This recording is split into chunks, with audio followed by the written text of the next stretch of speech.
Welcome to Power Up Passion, the podcast from the Ferdinando and Luigi Innocenti Foundation, where we explore the power of passion and how what we love shapes who we become. In each episode, we sit down with someone who has discovered a passion that brings them joy, growth, and meaning.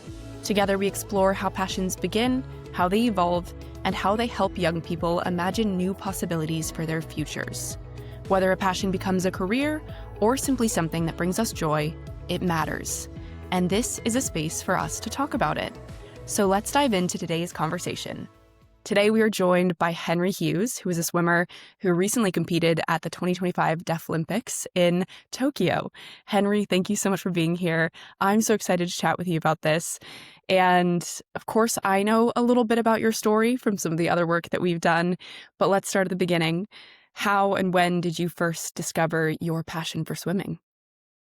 Yes, thank you for having me here today, and thank you for that lovely introduction. Yes, I'm Henry, and to get straight into it, my love for swimming all started when I was a little kid. So back in Australia, in Sydney, we were surrounded by beaches, we were surrounded by lots of water, so every kid had to learn how to swim, really. So that's how I normally got into swimming, just like any other child. But the love for swimming came when there was a joke between my mother and I always tell people when, my mum's deaf, I'm deaf, if we ever go to the beach and I swum out in the ocean and there was a shark alarm and I can't hear it, my mum can't hear it, I might as well go and swim for my life. That's how it all started. And my mum then went to the London to see family, and during that time was the London 2012 Olympics and Paralympics, but not Deaflympics though, just Olympics and Paralympics. And that ignited my spark into becoming an Olympian, and also my spark into representing Great Britain. That's where it all began. We were a very musical family as well as a sporting family. So I'm a middle of five boys, and we always did a combination of music and sport. And my older brother were more into music than eventually then into sport. And I was in a different pathway. I thought sport was more amazing. I do love playing the cello. I used to play the cello a lot, but when it came to commitment, swimming was the one that I chose. And then the rest is history and what I've done since then. That is so good. That was a wonderful intro. And I think that you touched on this a little bit, but what are some of the earliest memories that you have in the water? I know that that's a very big question, might be a little bit sentimental, but can you tell me a little bit about that? Any stories you want to share? People want to ask me about my big achievement, not what my first memories about swimming are. So no, it's a great question. Well, my first memories of swimming was actually not being able to hear the instructor, when I was learning how to swim. And being so, as my mum says, so clueless in the thought of what I was doing. It's quite amazing actually how I ended up being a great swimmer, or somewhat of a good swimmer. So those were my early memories, learning how to hear in the water, let alone being deaf, learning to hear in the water. That was a huge challenge for me.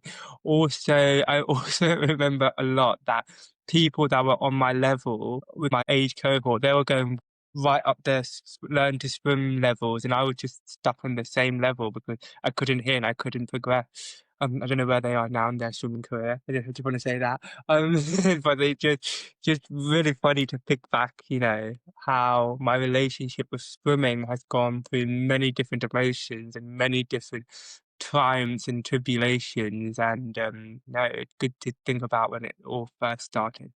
That's wonderful. Was there a moment that you realized this isn't just something that I do, this is something that I really love and would like to pursue further? Was there a moment for you or a series of moments? What was that like? Yeah, I think there will be a series of moments in and out of the pool. So after the pool, we'll be referencing the London 2012 Olympics. So being, seeing Adam Peaty, Michael Phelps, Kate Ledecky, all these great swimmers, and being like, I want to do that one day. That was my first one. The second one is when my mum pulled me out to homeschool, or education at home, as she likes to call it, so I don't get a slap on the wrist. When she almost made it a priority that I would go into swimming because she saw this is something that I could do. That naturally then built my pathway forward. And then very quickly, I went to the Deaflympics at 13. I was the youngest Australian member to go and the second youngest, I believe, of the whole Deaflympics. So I think they call me a youth prodigy once, and I'm no longer a youth prodigy, okay, I can tell you that. And since 13, since coming back from the Deaflympics and thinking about the future, the struggles I've had with mental health, but then also my relationship with swimming has gone through different emotions. Then went on to for me to start thinking, well, I don't want to give up on my dream, and my dream was always to represent Great Britain, and that's where we are today. So I know I've gone quite far forward, but those first few moments were a series of moments that were catalysts into where I am today. So that was really important. Yeah, yeah, I think that's amazing. Of course, you mentioned that you saw the Olympics and you said you saw the Paralympics as well. How has being a deaf athlete shaped the way that you navigate your sport? And of course, you've done so much advocacy around the Deaf Olympics in general and funding and getting more support. So can you tell me a little bit about that part of your journey as well? I think it's such an inspiration what you're doing, Henry. Seriously, I'm inspired by you all the time. But can you tell me about that part of your story and how that's changed your journey or helped you to navigate your journey a little bit more? Yeah, so after I discovered, Deaf Olympics were a thing, so many people will be surprised, but not a lot of deaf people actually know the Deaf Olympics actually exist. So when I found out when I was 13, I think I found out I was going to represent Australia like 2 months before I was going to represent Australia. That's not typically how it normally works. Originally I thought it was this deaf competition, it was like Deaf Olympics. I was like, oh, okay, this is quite a cool thing. But as I've gotten older and I've attended world championships, I've understood the context of the Deaf Olympics better, I started to realize that there was this whole other world that people have not told me that other deaf athletes don't know about, other deaf children don't know about. And that has started, not surprisingly, being part of my advocacy as I started other issues like mental health, like access for deaf people in swimming. That was my beginning of my advocacy journey. Fast forwarding it to now, I could have easily left all my advocacy work in Australia, but I thought, no, I'm going to continue with it in the UK. Whilst I have other roles, one of the big things I was trying to do was to change the system here in the UK about how the UK sporting sector represents its deaf athletes, supports its deaf athletes, and recognises the Deaf Olympic pathway. So for the 2 years, nearly 2 years I've been here, we've made some great progress, especially in the last few months in the lead up to the Deaf Olympic before we went to Tokyo. I went to the State of Play inquiry hosted by the DCMS Select Committee, so the select committee that holds the Department of Culture, Media, Sport to account. And the State of Play inquiry specifically looks out for issues in sport that are not big enough for the government to take on, or it's not fancy enough for the community to get involved. Deaf sport was a perfect case study for that for them because it was an example of something that should have always have been funded throughout these years. So I gave and my teammate and the CEO of UK Deaf Sport gave evidence, damning evidence, to the committee against Department of Culture, Media, Sport, and we've given them our recommendations on the pathway forward. The committee absolutely loved that. They came out with a letter to the top 5 broadcasters in the country, so BBC, ITV, Channel 4, Channel 5, and Sky, in a letter with my name on it, spelt wrong, but we can talk about that later. I don't know how you spell Henry wrong. So, and basically saying that they should be broadcasting Deaf Olympics and it's negligent on their part not to. I then spoke to the Minister of Sport at the National Youth Strategy launch and, kindly dropped in and said, oh, we're asking you guys for funding. What are you going to do about it? And she gave me her response of the next steps forward. So there's a lot of work going behind the scenes from a committee point of view, but from also DCMS point of view to get this sorted out. And I'm very glad and honoured to be part of the change that is going to finally get reconciliation and healing and recognition for generations of deaf people in the community and also deaf athletes. So in the future, Great Britain can recognise its deaf Olympic athletes equal to Olympic and Paralympic athletes like they do across the world in some cases. So yeah, you can tell I'm really in this topic. So yeah, I'm gonna leave it there. That's amazing. I think that that was a wonderful whistle-stop tour through it. It's wonderful that you're doing this work, and especially with all of the advocacy work that you do in addition to your sport, I think it's wonderful that it all comes together in this way, and just looking at you, you're so passionate about it, which I think is wonderful, and I love to see people light up like that. Swimming at an elite level like you're at takes lots of commitment and so many hours. And I would love to know, what does learning and growing look like for you? Are there benchmarks that you, of course, I mean, you went to the Deaflympics. That's a huge benchmark, I'm sure. That was a goal. But what does that kind of process look like for you to learn and grow? And are there more goals that you have ahead of you? Tell me a little bit about that.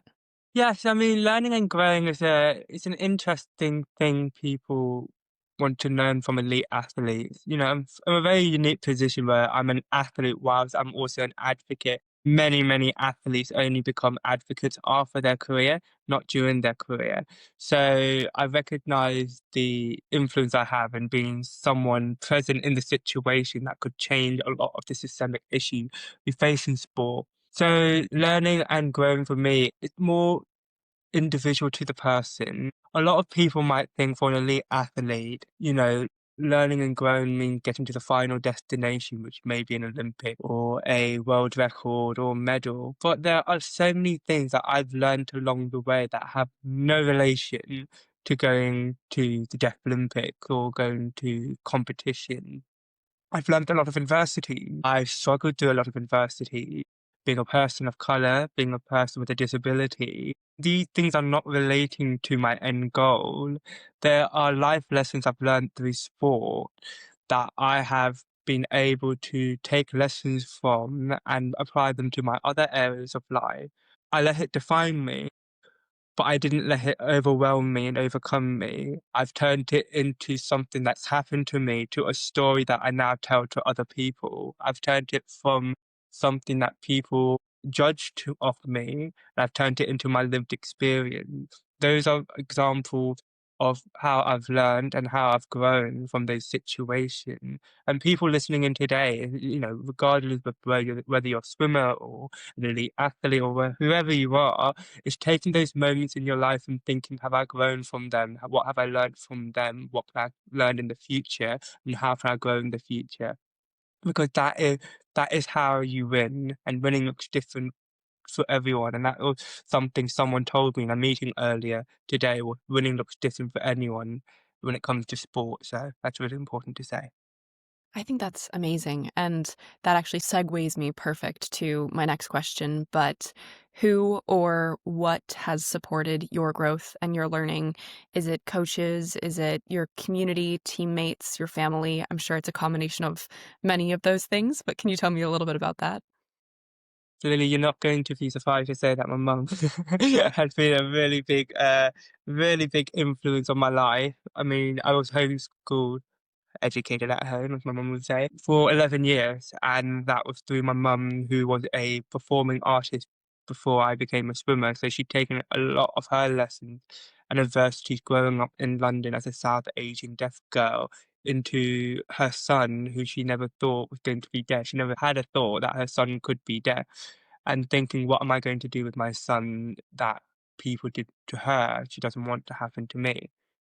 And she was a big influence of my life, and she's always, at many times, the only person to support me. But since being here and mum's on the other side of the world, 10,500 miles away or whatever it is, I've had to build another community, another network of people that I can talk about my adversities too. I don't do that in swimming because it's just not something I want to mingle with, because I kind of always felt sport is professional. I don't give people my thoughts on it. Whereas the advocacy world has allowed me to connect with so many like-minded people like yourself, Lily. I've been able to learn from different people, learn from different experiences, been able to share my story and my lessons, and yeah, that's all it is. That's wonderful. What have been some of your biggest learning moments? This can be in or out of the pool. I think this is similar to what we were talking about with the learning and growth journey, but can you tell me about some of those lessons that you've learned, especially as you've been swimming? I'm sure there's tons, but can you tell me a few? Yeah, there are a few lessons. Well, there's always lessons you're learning. First of all, my technique. Second of all, how good I really am. But then thirdly, it's more so, oh, you just can't give up.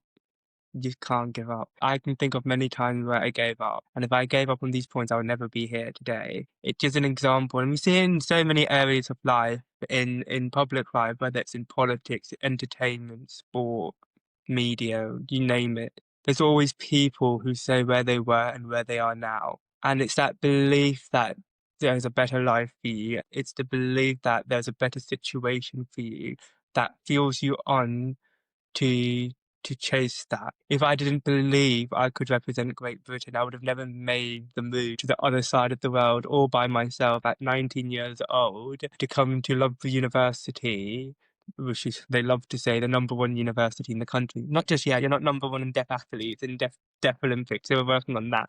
Um, to represent a university like Loughborough and to then represent Great Britain. That's an example of me never giving up, despite many, many times I wanted to stop. Those are lessons that I want people to take away.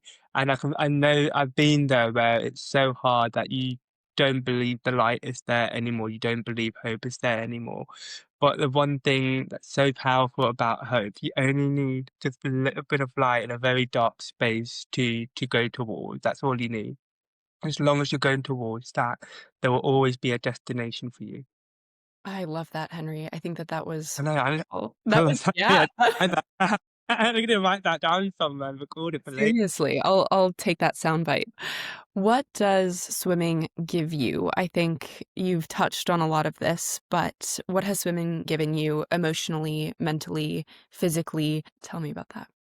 Yeah, so aside from all the lessons and lessons of adversity swimming's given me, it's given me my physical literacy, my physical exercise, my physical escapes, you know. One thing I love about swimming is that, and every swimmer can relate to this, is that when you do swim and you really hate someone or you really hate a situation, you can just scream in the water and no one will know. Or you can do what I do, sing many times, like literally verbally sing in the water because, you know, no one can hear you. Well, I think no one can hear me. I can't even hear myself. So that's the one thing I love about swimming. It gives me that peace, it gives me that clarity, and it allows me to switch it off so that I can not hit myself in the wall or something before I do a turn. I have to be more focused on the swimming aspect itself, and it gives me that feeling of well-being. So that's my relationship with swimming. It's gone through, like I said, it's gone through many different emotions in a roller coaster, but now for me, swimming is something that I will know I want to do for the rest of my life, regardless of whether I'm an elite athlete or not, because it keeps me in touch with something that I have grown up with, the power of being in the water. I always believe in the power of being in the water, to being able to float and let nature, let the elements take you somewhere else. So that's what swimming has given to me. That's what my connection with the water is. And I'm sure people might be thinking what their connection to their sport is, their relationships with their sport, thinking about their relationship with their activities and whether it's healthy enough. I know many people don't like to do sport. I just want to open people's minds and say, not about liking sport. I don't have a problem if you don't want to be like everyone else and pick a football team, but understand your relationship to movement and understand how comfortable you are in your own body to feel how you can move, whether it is hitting a ball or throwing a ball or swimming in the water or even going for a light run, because it can give you so much freedom and so much clarity in the situation that you're going through right now in your life, if there are hard situations. And it gives you an escape route for you to do something for yourself that doesn't have to rely on anyone else as well. And it's something that you can have for yourself, and a daily ritual, weekly ritual that you can always look forward to just relax, debrief, clarify, recollect yourself, and then go again. I think that is wonderful. And there was so much great advice in there, which I'm going to ask you for a little bit more advice in just a second. But this one might be the hardest question. In one sentence, if possible, sum it all up for us. Why do you swim? God, do you think I do one sentences, Lily? Oh, God, you're basically asking me to shut up. So why do I swim?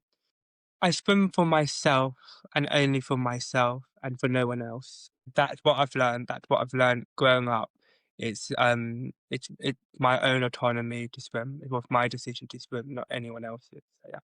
I love that. And you did it. That was one sentence. So we're Yeah, good. I kind of did an explanation of it afterwards. I was a little bit cheeky.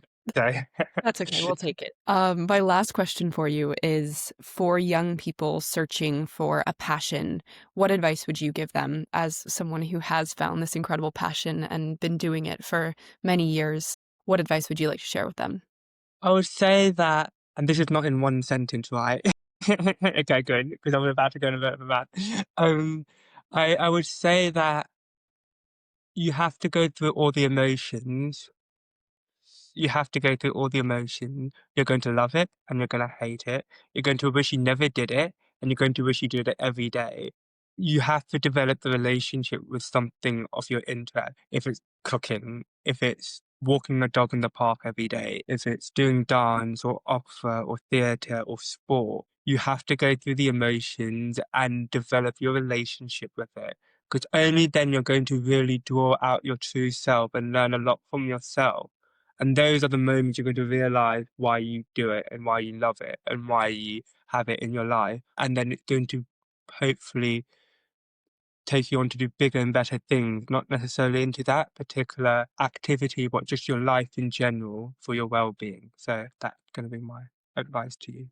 I love that. That was wonderful advice. Henry, thank you so much for sharing your passion and your story with us. I think it was so lovely to hear you speak about swimming because a lot of times we're in spaces where we're talking about other things. But I think hearing about your love for swimming and just seeing how passionate you are has been so wonderful. So thank you. Thank you. Of course. And thank you to everyone listening. We hope today's conversation encourages you to explore what brings you joy and to follow it with curiosity and confidence. Join us next time to hear from another guest about another passion and another way young people are shaping their futures. Until then, keep noticing what lights you up and give it space to grow. See you next time.